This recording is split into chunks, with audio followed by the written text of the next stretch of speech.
Let's talk about some lab safety rules. Chemistry is a lab class, so of course we will be doing lots of labs in here. In order to be able to do that, we need to be safe. So there's some few guidelines that we're going to follow to make sure that everyone is safe and that they can have fun and learn the material. There are 10 lab safety rules, and you will need to make sure that you've written each one of these down and understand them and follow them every single time we do a lab. The first one, which is the biggest, is always use common sense. Okay? If something seems like it's a bad idea, it probably is. Don't do it. You know that little voice in your head that says, this doesn't feel quite right? Listen to that voice. Okay? Lab time is not the time to be messing around. So please use common sense. What does that actually mean, though? No horseplay. Now, that's kind of a funny word because I don't really know what it's like for horses to play, but no pushing, no shoving, no roughhousing. Just don't be physical back in the lab. There's too many things you could bump into and break and spill. Not a good idea. Similarly, be aware of your surroundings. There's going to be people around you carrying things. There's going to be beakers full of chemicals. So don't start flailing your arms, doing some kind of dance or telling a story. Just be aware of what's around you and who's around you. You need to keep your area clean. Don't put extra stuff on your lab benches. All you need back there is what you need to do for your lab and clean up after yourself. Okay, just kind of like in kindergarten. And please, please, please do not take it upon yourself to take what's on your lab bench and mix them together in a way that has not been instructed. You need to follow your procedure as it was written. And if you decide you're going to mix some chemicals together that shouldn't be mixed together, it could lead to big safety concerns for you and your classmates. So please don't get all creative and start doing something that you think might be cool. Okay, not a good idea. Always wear goggles. And this is a big one. And it's going to be one that I'm going to get after you about, okay? You have to wear goggles, and no, glasses don't count. You have to wear goggles that cover the entire eye. Because you know what? Messing with your eyesight is not something I'm willing to do, and you wouldn't want to have some little mistake when you're a sophomore be the reason that you have long-term eye problems, okay? So you're going to have to wear them. I'm going to get after you for wearing them. No, you can't put them on your forehead. That does not protect your eyes.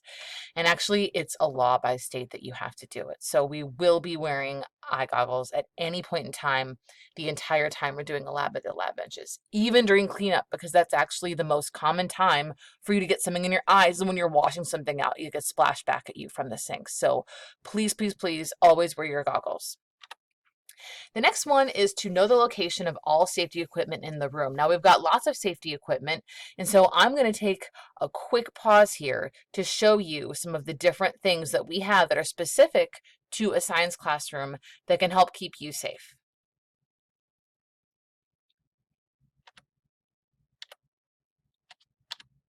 All right, number 4, wear appropriate clothing. What does that mean?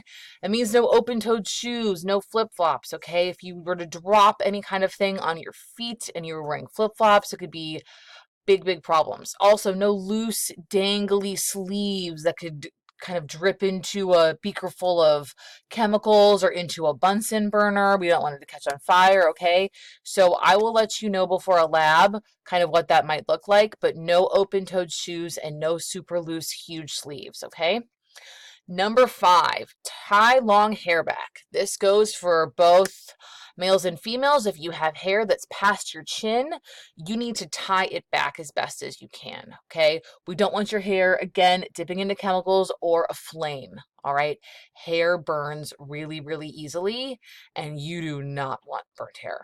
Okay, it is no good. So we're going to tie that hair back, and I'll try to have some hair ties on hand in case you have forgotten yours for that day. Number 6, no eating, drinking, or smoking in the lab or at the lab benches. This might seem a little bit silly, but you'd be amazed how many of you are going to want to try to eat when we're back there at the lab. Oh, I didn't get my lunch today. Can I just? Nope, you can't. Okay, there have been chemicals on that bench, not only the chemicals that we've been using, but the chemicals from the other chemistry classes. And it is not a good idea to mix food and chemicals, all right? So we're not going to do it. And even if it's not a lab day, if we're back doing something at those lab benches, you cannot assume that they are clean, okay? This also includes gum. No gum during labs, because if something gets in your mouth, it's just not a good idea, okay?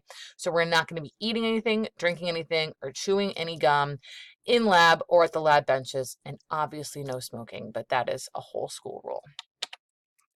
Coming down the pipe, number 7, always wash hands after lab.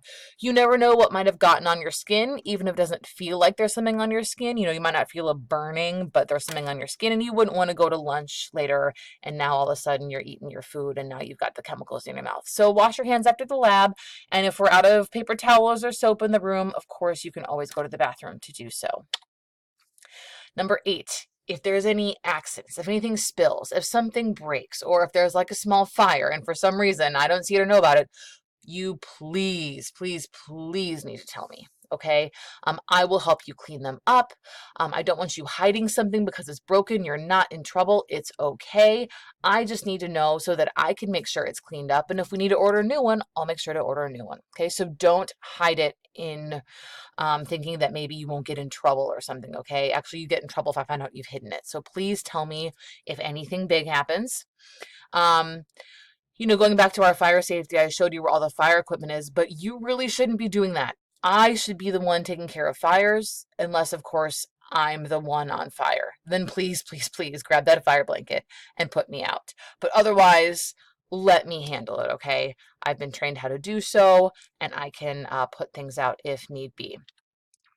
And lastly, at the end of labs, you'll be instructed how to clean up. Some things will go down the sink just fine because it doesn't matter if they get in our water supplies. Some things, nope, we can't do that. We'll need a special bucket to put them in. So please make sure that you are cleaning up and disposing of the chemicals as you've been told to do in the lab. So just a quick review, these are our 10 lab safety rules.